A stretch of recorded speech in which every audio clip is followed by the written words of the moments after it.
خب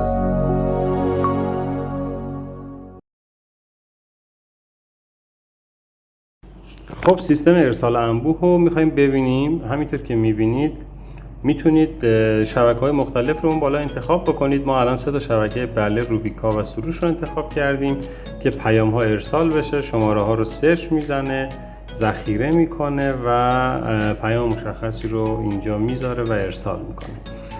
و عرضم به حضورتون که گزارش این ارسال ها رو هم توی پنل شما میتونید ببینید که چه تعداد از این پیام های شما به چه شماره هایی در چه سوشیال هایی موفق بوده یا نبوده. و همینطور که میبینید اگر پیام پیوست هم داشته باشه پیوستش رو میذاره. این پیام ها فقط متنه که داره سویچ میکنه بین پیام رسان ها و مخاطب رو سیو میکنه. اگر مخاطبی بر اون سوشیال اکان نداشته باشه از اون سوشیال اصطلاحاً از اون شماره اسکیپ میکنه و میره شماره بعدی. و یه ابزار خیلی خوبه برای ارسال انبوه پیام‌های تبلیغاتی شما برای کسب و کارتون.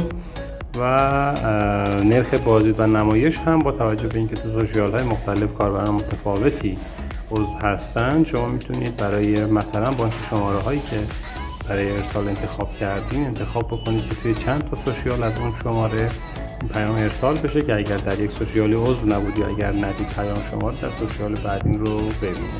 قابلیت ارسال انواع لینک ها و پیوست کردن انواع فایل ها از ویژگی‌های مختلف این سیستم هست. اگر سوالی بود توی سایت deltagroup.ir میتونید از کارشناسان ما بپرسین و لایسنس های نرم افزار به صورت 1 ساله است میتونید استفاده بکنید.